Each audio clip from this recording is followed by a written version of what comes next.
troisième histoire.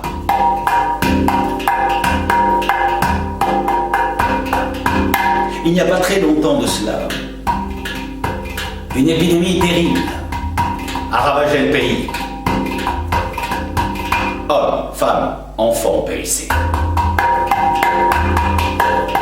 Imaginez la douleur, la tristesse des hommes, des femmes de voir leurs enfants périr, leurs proches. Et comme si un malheur n'arrivait jamais seul, ce soir-là, les hommes ont vu là-haut dans le ciel une comète se rapprocher de la Terre. Une comète avec une grande langue de flamme qui s'est rapprochée de la Terre et qui a tout brûlé. Brûlé sur son passage. Champs de blé, de maïs, toutes les récoltes, les forêts étaient brûlées, noires, calcinées. Une véritable désolation. Il y a eu quelques survivants, certes. Et parmi ces survivants, il y avait un homme. On l'appelait le veilleur. Un peu comme s'il veillait sur les hommes. Ou tout du moins, s'il avait cette conscience ouverte, cœur ouvert à l'infini, foi dans son regard, foi dans l'autre, dans la vie, dans le monde.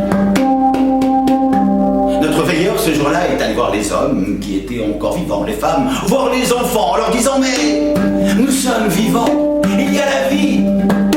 Mais tout le monde disait « Mais laisse-nous, on a perdu un tel ou un tel dans ce grand désastre. » On n'avait pas le cœur à l'écouter, à croire en sa joie, en sa vie en tous les cas. Notre veilleur s'est dit qu'il voulait faire quelque chose pour les autres, mais quoi? Alors il savait que là-haut dans la montagne, il y avait un ermite, un vieil homme qui s'était retiré du monde, et il s'est dit qu'il allait aller le consulter, lui demander conseil. Alors il a mis ses pas sur le chemin, il a marché. Marche, marche veilleur, marche.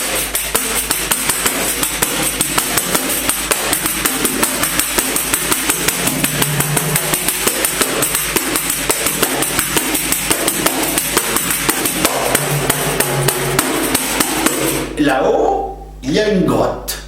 Quelques arbres pour masquer l'entrée de la grotte, mais notre veilleur connaît l'entrée. Et quand il a franchi le seuil de la grotte, il y avait là-bas au fond de cette grotte, dans une espèce de pénombre, un vieil homme, vieil ermite qui s'était retiré du monde. Alors, notre veilleur l'a salué avec beaucoup de déférence.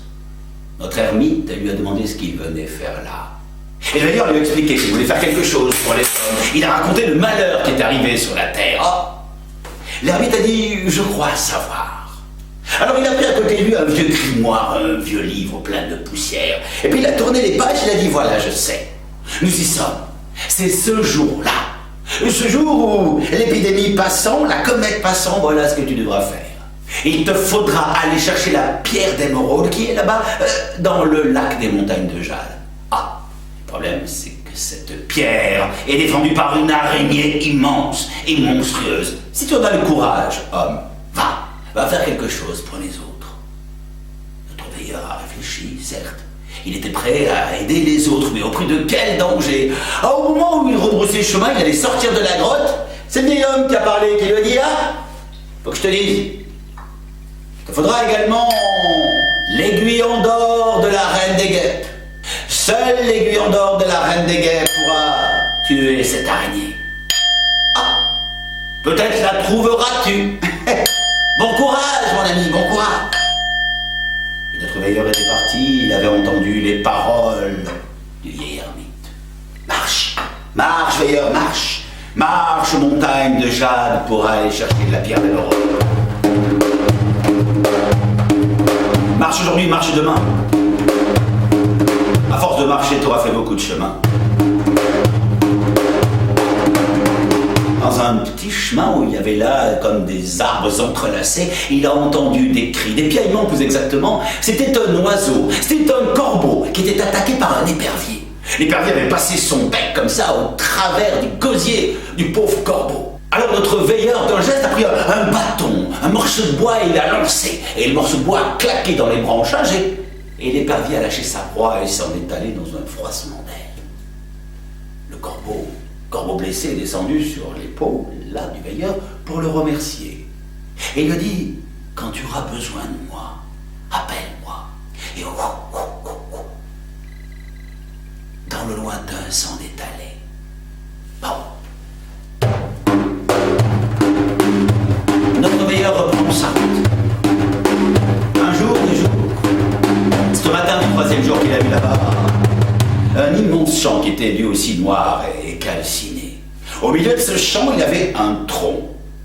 Il y avait un tronc et là, à la cime de ce tronc, il y avait un nid. C'était un nid de guêpe qui bourdonnait là. Et là, au milieu de ce nid de guêpe, il y avait l'aiguillon d'or de la reine des guêpes. L'aiguillon d'or de la reine des guêpes. C'est ce qu'il lui fallait pour aller tuer l'araignée, mais il ne pouvait passer. Ce que je dois dire aussi, c'est que ce champ qui était calciné, c'était des fleurs vénéneuses. Et ces fleurs vénéneuses, elles, n'étaient point mortes. Des guêpes, fleurs vénéneuses, il ne pouvait passer. Il s'est dit ainsi seulement, le corbeau, il a à peine pensé ces mots que... il a vu une nuée de corbeaux se rapprocher, d'écrire un grand cercle autour du nid de guêpe. Les guêpes affolées s'en sont envolées là-bas dans une espèce de fumée de nuages dorés. Sur son épaule, c'est le corbeau qui s'est posé.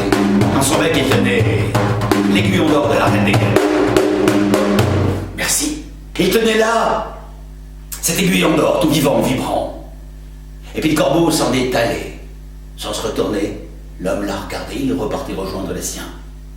Il a pris son chemin, allé aux montagnes de jade et trouvé ce lac et cette fameuse pierre.